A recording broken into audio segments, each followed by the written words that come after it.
Every day, somewhere on Earth, humans are at war. It feels ancient, like it has always been this way. But war may be younger than you think. Our species is about 300,000 years old. For most of that time, we find almost no sign of war. No armies, no battles, no mass graves. So where did war begin? And why? The answer is written in ancient bones. This is the story of the First War. Start with a hard truth. War is older than humans. Our closest cousins, chimpanzees, wage a kind of war. In Tanzania, scientists watched one unfold. From 1974 to 1978, a chimp community split in two. The two sides became enemies, the Kasakila and the Kahama. For 4 years, the larger group hunted the smaller one down. Males formed raiding parties and killed on patrol. One by one, the smaller group was wiped out. At least 8 chimps died in the 4-year war. It shocked the world. It looked like human war. So the roots of raiding run deep, older than us. But raiding is not the same as war. For our ancestors, all-out war was rare at first. They lived in small bands, always on the move. There was little to steal and nowhere to defend. When they met strangers, they often traded instead of fighting. And a band in danger could simply walk away. Mobility was their shield. You cannot besiege people who move. But when groups did clash, it could be deadly. For the oldest hard proof, travel to the Nile. In the sands of Sudan lies a graveyard called Jebel Sahaba. It is around 13,400 years old.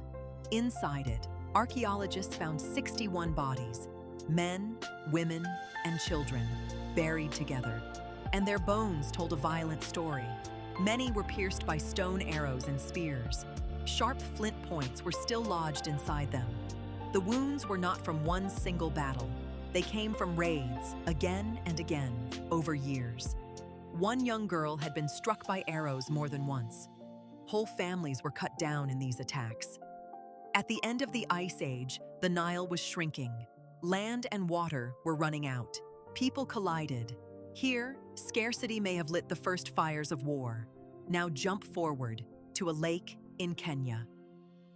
Around 10,000 years ago, a horror unfolded at Nataruk. A group of hunter-gatherers was attacked at the water's edge. 27 people were killed on that shore. Among them, at least 8 women and 6 children. Some had their hands bound before they died. Skulls were crushed, arrows were driven through necks. These people were foragers, with no farms and no city. War, it seems, came before fields and walls. But how common was this kind of violence? This is where experts argue hard. One famous estimate said 15% of early deaths were violent. That would make the ancient world terrifyingly deadly. But newer studies say that number is far too high. Some put real violence at several times lower. The honest answer is dangerous, but not constant war. Then came the change that made war explode. Farming, around 12,000 years ago. Suddenly people had something worth fighting for.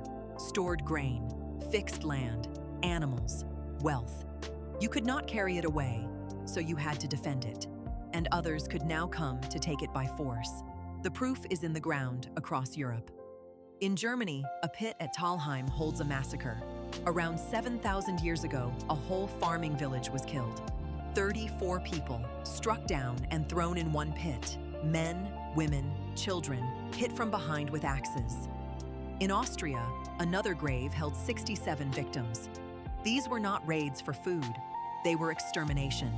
Something dark had entered human life, and our genes may still carry the scar. Around 7,000 years ago, something strange happened to men. Male family lines collapsed across the world. For a time, far fewer men left descendants than women. By some estimates, only about 1 man in 17. One idea. Warring clans of related men wiped each other out. Whole male bloodlines erased by generations of fighting. Not everyone agrees it was war, but the collapse is real. Whatever the cause, the world was arming itself.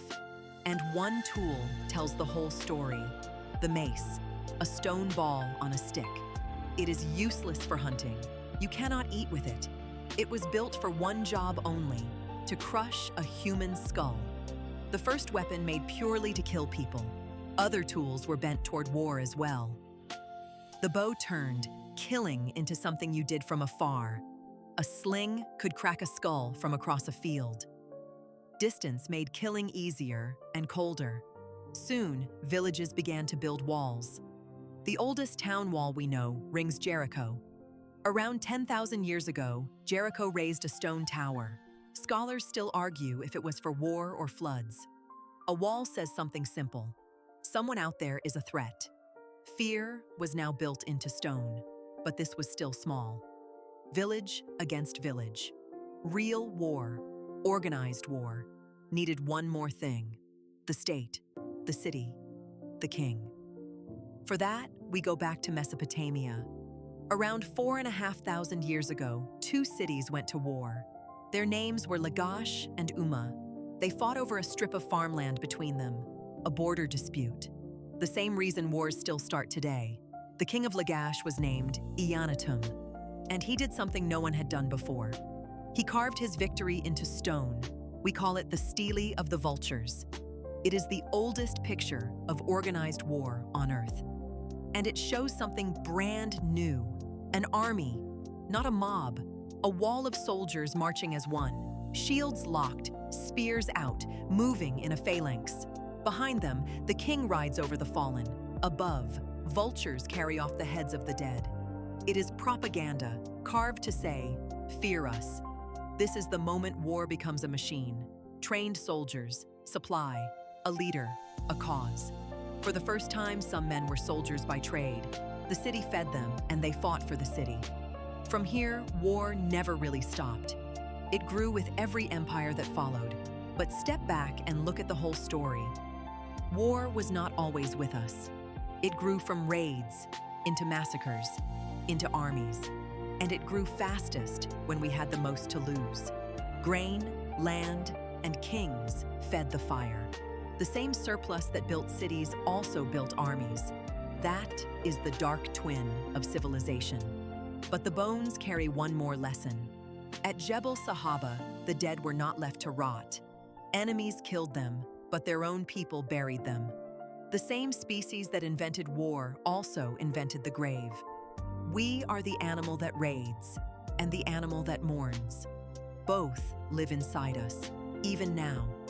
The first war was a border, a raid, a shrinking river, small, human, and terribly familiar.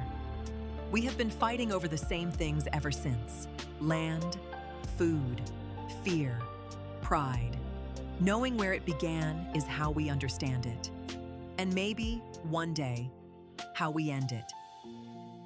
This was the story of the First War.